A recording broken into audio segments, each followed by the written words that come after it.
As you can see in these slides, diseases associated with stone formation can be different.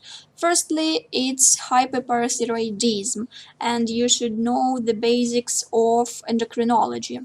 Also, it's renal tubular acidosis, ileal bypass, it's operation in intestines. Crohn's disease, very difficult to treat disease, also can cause different complications, such as urolithiasis. Also, intestinal resection can cause such problems.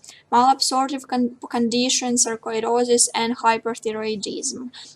Or you can ask me why problems with intestines can cause such problems. Also, it's everything because of processes, absorptions, and digestion. Different ions can't be presented to kidneys or presented in enlarged amount, so this is a cause of problem. Here you can see the mechanism of secondary hyperparathyroidism and processes which can cause renal tubulopathies. And here you can see the damages caused by sarcoidosis.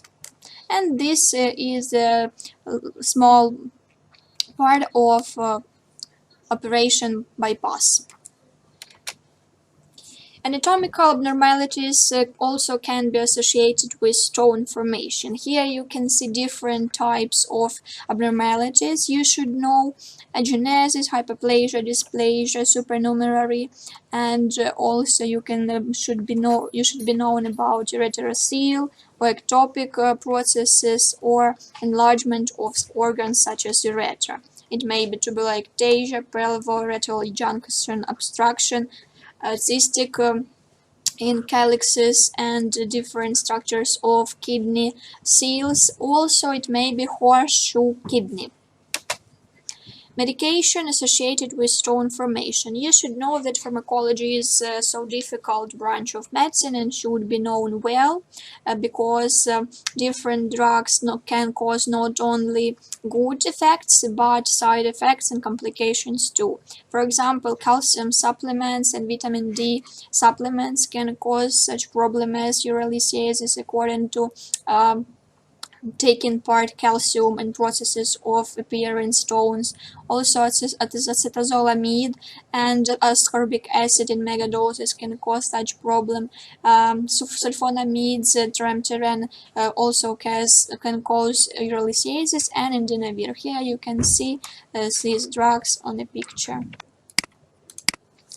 Etiology. One of the most important parts of knowing about problem about disease is knowing its etiology. There are so many points you should remember about, and today we are going to speak about classification according to capital and Pogoelko. It's difficult but so informative. Firstly is disorders of urinary tract. As we said before, it may be congenital abnormalities, obstructive processes, inflammative processes and damages, also parasitogenic. Here you can see kidney during incision damaged by parasites, foreign bodies of urinary tract, and traumatic injuries. Here you can see shocked or collapsed kidney, and here you can see kidney damaged by congenital cystic disease. The next one is liver and digestive tract disorders. As I said before, intestines problems can cause urolithiasis, and liver takes part in these processes too, because of metabolism of different substances which can be part of organic matrix of the stone. Firstly, it's latent and manifested hepatopathy. Here you can see dysfunctional processes in this picture: hepatogenic gastritis, colitis, and inflammative processes in intestines too. There are endocrine diseases. Also, we know about hyperparathyroidism, hypopituitary diseases. They cause different problems in metabolism and regulating ion processes in kidney. In fact, focuses of the urogenital system, it's well-known problem, so we can treat it in the discipline and branch of medicine such as urology. And metabolism disorders. Firstly, it may be essential hypercalciuria. It's a well enhanced process of losing calcium from organism. Also, it may be disorders of membranes for colloid substances diffusion.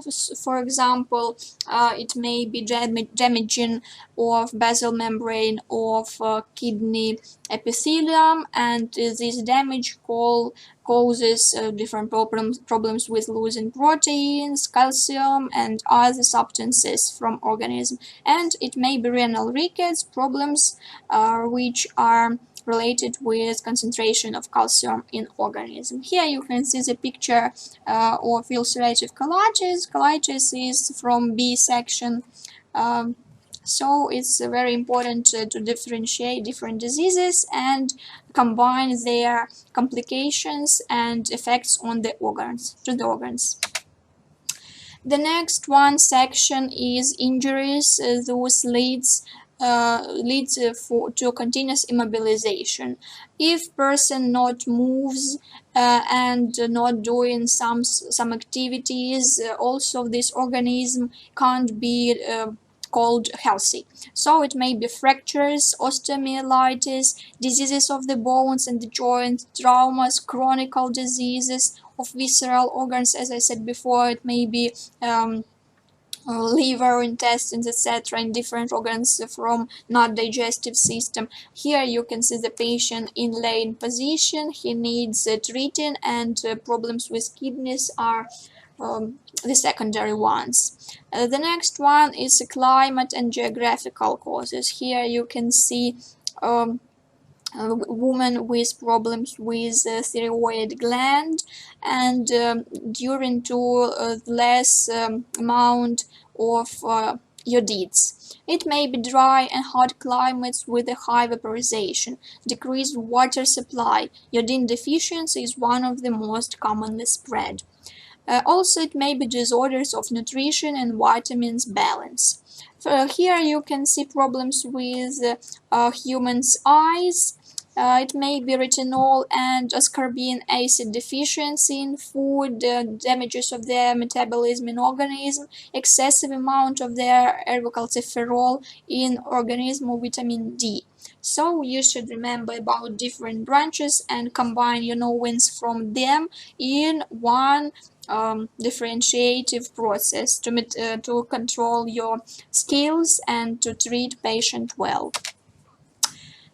Here you can see renal calculates, parts and particles from coral stone of kidney. Also, some of them are impregnated with blood pigments. We said about hematuria in previous lecture, so you should remember that hematuria can be caused by problems not only in bladder or urethra, but from kidneys too. So if kidney is damaged by such great coral calculi, bleeding is commonly spread and can appear from different day of this problem, urolithiasis. We should remember about that.